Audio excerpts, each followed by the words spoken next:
So you want to buy a house in 2023, but you're not really sure exactly where to start? Well, hey, you're in the right place because I'm going to take you through a step-by-step process on how to buy a home coming up here in 2023. As a matter of fact, I want to be so thorough on this, I'm actually going to make this into two separate videos so we can go through each step as thoroughly as possible and really explain it. Hey, if you haven't already, make sure you hit that like button and go ahead and hit the bell above so you can be notified anytime we come out with awesome new videos for you. So if you want to buy a house in 2023, I'm going to share with you the exact steps that I've actually used to help thousands of families get into a home for the first time and subsequent homes as well. It will really help you be prepared, have a nice financial checklist to be ready to go.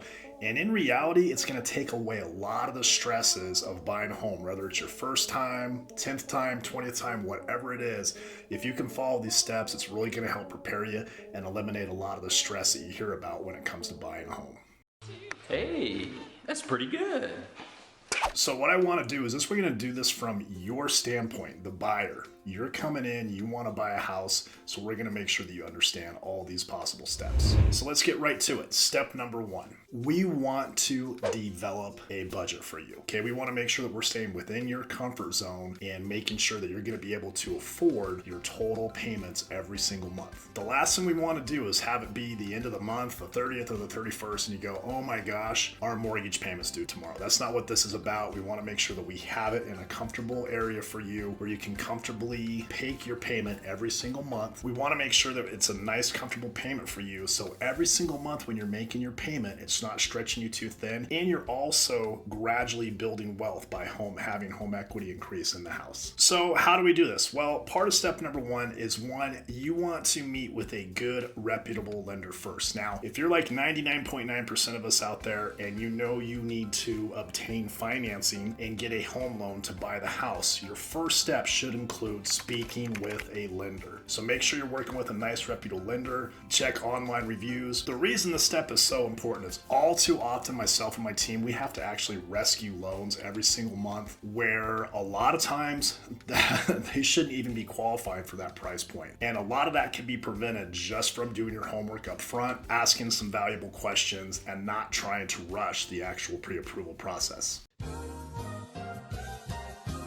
So let's get that figured out first. Let's get a nice, comfortable budget. You actually want to ask yourself, what am I comfortable paying every month? If you're currently paying $2,500 a month in rent and that's comfortable for you and you're like, you know what, we're comfortable doing $2,800, $3,000, write that down. Make sure you have that in your budget and it's within your comfort zone. So let's make sure we have your budget dialed in first and it's nice and comfortable for your family. Number two, do we have a down payment, or for the certain type of financing that we're doing or the house that we're doing, does it require a down payment? Part of that is we need to figure out what type of loan that we're doing. Do we qualify for a conventional loan? Do we have the 3%, 5% minimum down payment that's required on a conventional loan? Is our credit score good enough for a conventional loan? Or do we need to obtain government financing? Do we need to do an FHA loan? Are you a veteran who has their VA loan benefits that they could possibly use?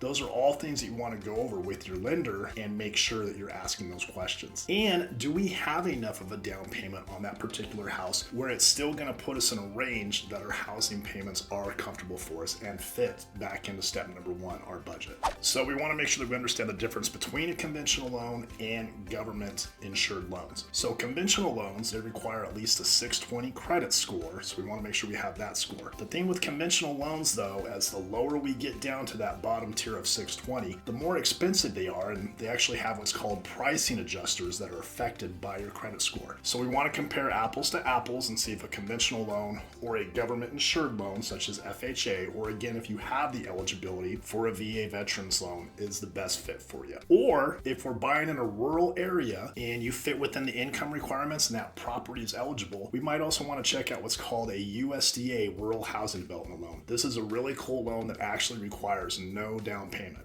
Step number three, get your credit checked. And no, I don't mean Credit Karma. You want to get your actual credit checked. So either have your lender pull your credit or check your credit with a reputable resource like freecreditreport.com, where you're actually allowed to get a free credit report once a year from all three of the bureaus, TransUnion, Experian, and Equifax. I can't tell you how many times a week I have this conversation. Aaron, I checked Credit Karma. It says my score is 700. Well, I use Credit Karma too, and it's a great tool to check your credit, monitor your credit, and make sure things are being reported accurately.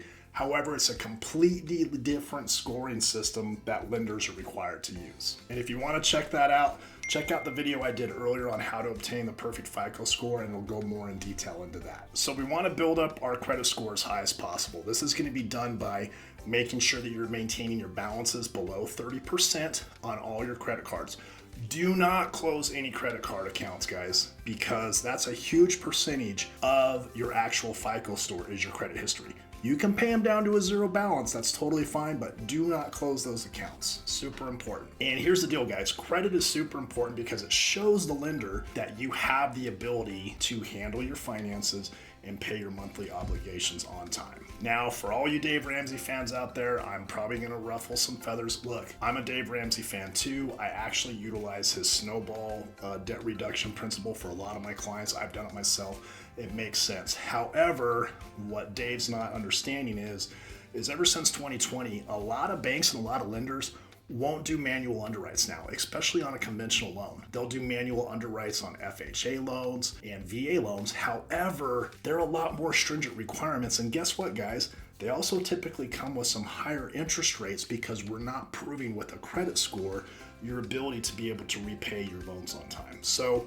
it is important to maintain some type of credit score. Obviously, the higher the better. So ideally, if we can keep your credit score at 740 or higher, and heck, even getting 760 or better, you're gonna get the best terms that are gonna be offered for you for any type of loan programs. Okay, so let's go to step number 4 now. We wanna pay off any high interest rate credit cards if possible, guys. If you can't pay them off, we wanna get those balances down to around 30% or even lower if possible. That's gonna give you a huge boost in your credit FICO score. This can even include student loans as well. Now, here's something really important to remember, guys. Even if you have a student loan that is deferred and you're not having any payments due on it, so when we pull your credit report, it says minimum payment due is 0. Most loan programs still require us to calculate some type of formula to come up with a monthly payment. So that's something important to think about. And the reason why is, you might only be in deferment for that loan for 3, 4, 5 years, but we're typically going to be writing a 15 to a 30-year mortgage for you.